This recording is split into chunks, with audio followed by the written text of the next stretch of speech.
ఈ వీడియో బహుశా మీరు చూసే ఉంటారు. వెస్ట్ బెంగాల్లో జరిగిన ఈ ఘటన సోషల్ మీడియాలో చాలా వైరల్ అయింది. ఇది చూసినప్పుడు నా కళ్ళలో నీళ్లు తిరిగాయి. ఒక 12 ఏళ్ల స్కూల్ అమ్మాయి తన స్నేహితురాలికి పుట్టినరోజు కానుక కొనడానికి మార్కెట్కు వెళ్ళింది. కానీ ఆమె మళ్ళీ ఇంటికి తిరిగి రాలేదు. శనివారం రాత్రంతా గాలించిన కుటుంబ సభ్యులకు ఆదివారం ఉదయం స్థానిక సూర్యాపూర్ హాట్ సమీపంలో ఒక చెరువులో ఆమె మృతదేహం లభించింది. దాన్ని ఒక ప్లాస్టిక్ సంచిలో కుక్కి నీళ్లలో పడేశారు. అయితే ఈ కేసులో అత్యంత విస్తుపోయే శాస్త్రీయ నిజం పోస్ట్ మార్టం శవ పరీక్ష రిపోర్ట్లో బయటపడింది. నిందితులు ఎంతటి అమానుషమైన క్రూరులో ఈ రిపోర్ట్ చెబుతోంది. రిపోర్ట్ ప్రకారం బాలిక ఊపిరితిత్తులు మరియు జీర్ణాశయం, స్టమక్లో బురద నీరు మరియు ఇసుక కణాలు కనుగొనబడ్డాయి. వైద్య శాస్త్రంలో దీనిని యాంటీ మార్టం డ్రౌనింగ్ అంటారు. అంటే బాలికను చెరువులో పడేసే సమయానికి ఆమె చనిపోలేదు, బ్రతికే ఉంది. నిందితులు ఆమెపై దారుణంగా అత్యాచారం చేసి స్పృహ కోల్పోయేలా తలపై బరువైన వస్తువుతో కొట్టడం వల్ల తీవ్రమైన రక్తస్రావం జరిగింది. అంతేకాకుండా ఆమె ప్రైవేట్ భాగాలపై తీవ్రమైన గాయాలు, కాలిన గుర్తులు మరియు శరీరంపై గోళ్లతో గీరిన కొరికిన గుర్తులున్నాయి. ఆమె చనిపోయింది అనుకుని ప్లాస్టిక్ సంచిలో కట్టి చెరువులో పడేశారు. కానీ బ్రతికున్న అమాయక బాలిక నీటిలోకి వెళ్ళాక ఊపిరి ఆడక బురద నీటిని పీల్చుకొని నీటిలోని ఊపిరి నలిగి ప్రాణాలు విడిచింది. ఇక్కడ మనం మాట్లాడుకోవాల్సిన మరో ముఖ్యమైన కోణం ఉంది. అదే పోలీసుల తీవ్ర నిర్లక్ష్యం. ఇండియా టుడే రిపోర్ట్స్ ప్రకారం పశ్చిమ బెంగాల్లోని సౌత్ 24 పారగనాస్ జిల్లా బారుఈపూర్లో 12 ఏళ్ల బాలిక కనిపించకుండా పోయిన శనివారం రాత్రి కుటుంబ సభ్యులు రాత్రంతా వెతికినప్పటికీ పోలీసుల నుండి ప్రాథమికంగా ఎలాంటి తక్షణ సహాయం అందలేదని, పోలీసుల రెస్పాన్స్ తీవ్రంగా ఆలస్యమైందని బాధితురాలి కుటుంబ సభ్యులు ఆరోపించినట్లు ఈ వార్తా సంస్థ నివేదించింది. బాలిక శనివారం సాయంత్రం అదృశ్యం అవగానే కుటుంబ సభ్యులు పోలీసులకు ఫిర్యాదు చేశారు.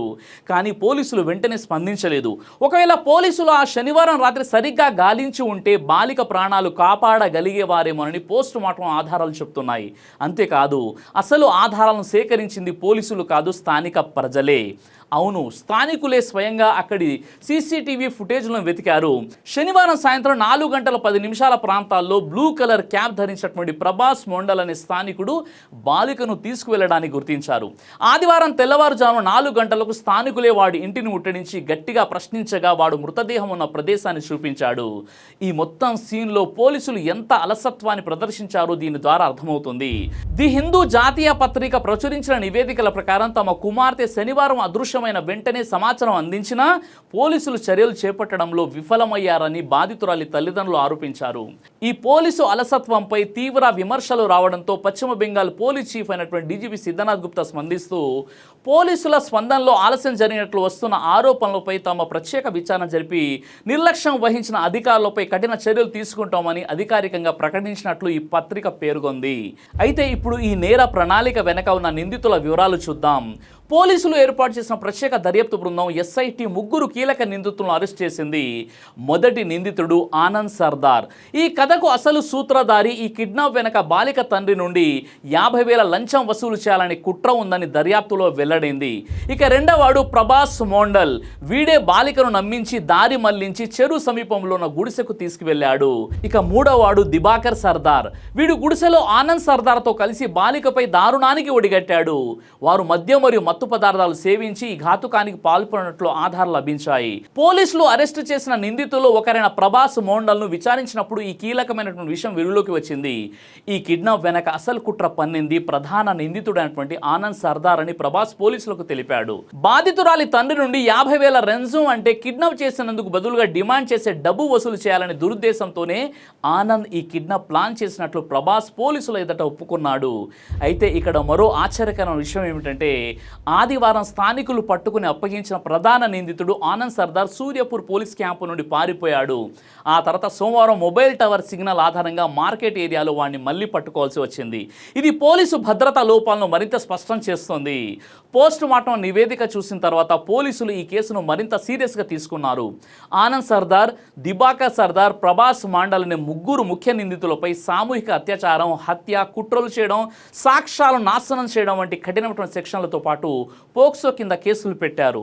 ఈ 3ని సోమవారం నాడే పోలీసులు అరెస్టు చేశారు. ఇక 4వ వ్యక్తిగా అనుమానించిన ఇంద్రజిత్ తంతిని ఆదివారం రోజే కోపంతో ఉన్న స్థానిక ప్రజలు దారుణంగా కొట్టి చంపేశారు. ఈ కేసును దర్యాప్తు చేయడానికి ఏర్పాటైన 6 సభ్యుల ప్రత్యేక పోలీసు బృందం సిట్ మరో 3 అనుమానితులను కూడా పట్టుకుని విచారిస్తుంది.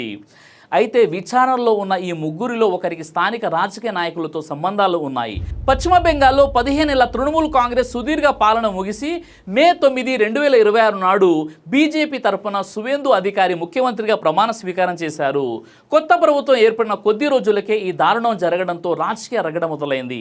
ముఖ్యమంత్రి సువేందు అధికారి స్వయంగా బాధితురాలి కుటుంబ సభ్యులతో పాటు గుంపు దాడిలో మరణించిన నిర్దోషి ఇంద్రజిత్ తంతి కుటుంబాన్ని కూడా కలిసి న్యాయం చేస్తామని హామీ ఇచ్చారు. డీజీపీ సిద్ధనాథ్ గుప్తాను 72 గంటల్లో దర్యాప్తు నివేదిక సమర్పించాలని ఆదేశించారు. ప్రతిపక్షంలో ఉన్న తృణమూల్ కాంగ్రెస్ అధినేత్రి మమతా బెనర్జీని బాధితురాలి కుటుంబాన్ని పరామర్శించడానికి వెళ్లకుండా కోల్కతా పోలీసులు ఆమెను హౌస్ అరెస్ట్ చేశారనే ఆరోపణలు వచ్చాయి. బాధితురాలి తల్లి గుండెకోతను తెలియజేస్తూ ఆ రాక్షసులకు ఎలాగైనా సరే చావే శిక్ష కావాలి, వాళ్ళను ఉరి తీయాల్సిందే, చనిపోయే ముందు నా కన్నబిడ్డ ఎంత నరకం చూసిందో, ఎంతలా నలిగిపోయిందో ఆ దుర్మార్గులు కూడా సరిగ్గా అలాగే నరకాన్ని అనుభవిస్తూ బాధపడాలి, వాళ్ళకు ఎంత త్వరగా వీలైతే అంత త్వరగా శిక్ష పడాలి. గతంలో ఇలాంటి ఘోరాలు ఎన్నో జరిగాయి, కానీ ఏనాడు ఎవరికి న్యాయం జరగడం మేము చూడలేదు. ఇప్పుడు కొత్త ప్రభుత్వం వచ్చింది, ఈసారైనా మా బిడ్డ ఆత్మకు శాంతి చేకూరేలా న్యాయం జరుగుతుందని ఆశ పడుతున్నాము అంటుంది. ఈ కేసు ద్వారా మనకు స్పష్టమవుతున్న విషయాలు ఏమిటంటే, శాంతి భద్రతల రక్షణలో పోలీసు యంత్రాంగం వేగంగా స్పందించకపోతే ప్రజలు వ్యవస్థపై నమ్మకం కోల్పోతారు. ఆ నమ్మకం కోల్పోయినప్పుడే నిర్దోషులు ప్రాణాలు కోల్పోతారు. ఈ కేసులో సేకరించిన బలమైన ఫోరెన్సిక్ మరియు సీసీటీవీ సాక్ష్యాల ఆధారంగా నిందితులకు త్వరగా కఠినమైన శిక్ష పడాలని అందరూ కోరుకుంటున్నారు. అయితే ఇలాంటి ఘోరమైన సంఘటనలు రోజు ఏదో ఒక చోట జరుగుతూనే ఉన్నాయి. కాబట్టి ముఖ్యంగా తల్లిదండ్రులకు నా సూచన ఏమిటంటే, మీ ఆడపిల్లల్ని చాలా జాగ్రత్తగా కనిపెడుతూ ఉండండి. ముఖ్యంగా ఇలాంటి అఘాయిత్యాలకు పాల్పడేది తెలిసిన వాళ్ళే, కాలనీ వాళ్ళు, ఇంటి పక్కన వాళ్ళు లేదా బంధువులు, ఎవడో గుర్తు తెలియని బయటి వ్యక్తి చేయడం చాలా తక్కువగా చూస్తున్నాం. కానీ తెలిసిన వాళ్ళే ఇలాంటి అఘాయిత్యాలకు పాల్పడుతున్నారు. కాబట్టి ఆడబిడ్డలను ఎట్టి పరిస్థితుల్లో ఒంటరిగా బయటికి పంపించకండి. ఎవరైనా మీ చుట్టుప్రక్కల ఉంటున్నటువంటి వారు మీ ఆడపిల్లలకు చాక్లెట్లు ఇస్తూ లేదా బయటికి తీసుకువెళ్తూ ఆటలాడిపించే ప్రయత్నం చేస్తూ వారికి దగ్గరే ప్రయత్నం చేస్తే వెంటనే వారిపై నిఘా పెట్టి మీ పిల్లలకి జాగ్రత్త చెప్పండి. లేదంటే ఇలాంటి ఘోరం మనం కూడా చూడాల్సినటువంటి పరిస్థితి ఏర్పడుతుంది. ఈ విషయంలో మీ అభిప్రాయం ఏంటి? ఎలాంటి చట్టాలు రావాలి? ముఖ్యంగా ఈ దుర్మార్గులకు ఎలాంటి శిక్ష పడాలో కామెంట్ ద్వారా తెలియజేయండి. జై హింద్. దైవ ప్రవక్త ముహమ్మద్ సల్లల్లాహు అలైహి వసల్లం వారు తెలియజేశారు, కడుపుకు సంబంధించిన అన్ని రకాల వ్యాధులకు అద్భుతమైన ఔషధం తలిబిన. ఇది దైవ ప్రవక్త వారి సున్నత్, మంచి ఆహారం, ఇమ్యూనిటీ బూస్టర్. ఇందులో షిఫా ఉంది. ఇది మంచి ఔషధంగా కూడా పనిచేస్తుంది. కాబట్టి పిల్లలు అయినా పెద్దలు అయినా ఎవరైనా దీనిని ఉపయోగించవచ్చు. ఇందులో ఎలాంటి సైడ్ ఎఫెక్ట్ లేదు. ఖురాన్లో దైవం తెలియజేశాడు, తేనెలో మీకు స్వస్థత ఉంది. కాబట్టి స్వచ్ఛమైనటువంటి ఫారెస్ట్ హనీ కోసం మీరు సంప్రదించండి.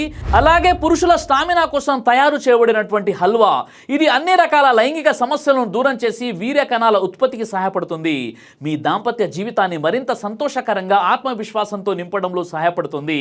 మరో విషయం, ఇక డయాబెటీస్తో కేవలం మేనేజ్ చేస్తూ బ్రతకాల్సిన అవసరం లేదు. డయా కంట్రోల్ సప్లిమెంట్ కేవలం బ్లడ్ షుగర్ను తాత్కాలికంగా తగ్గించడం కాదు, డయాబెటీస్ అసలు కారణంపై పనిచేస్తుంది. అలాగే మన శరీరాన్ని నిశ్శబ్దంగా నాశనం చేసే ప్రమాదాల్లో కొలెస్ట్రాల్ ఒకటి. చెడు కొలెస్ట్రాల్, గుండె సమస్యలు మీ దగ్గరకు రాకుండా ఈ లిపిడ్ కంట్రోల్ అద్భుతంగా పనిచేస్తుంది. ఇందులో ఎలాంటి సైడ్ ఎఫెక్ట్స్ లేవు. ఇది కంప్లీట్గా హెర్బల్ ప్రొడక్ట్స్. కాబట్టి స్క్రీన్ పై కనిపిస్తున్నటువంటి నంబర్కి ఫోన్ చేసి ఆర్డర్ చేసుకోవచ్చు. కొరియర్ ఫెసిలిటీ కూడా అందుబాటులో ఉంది.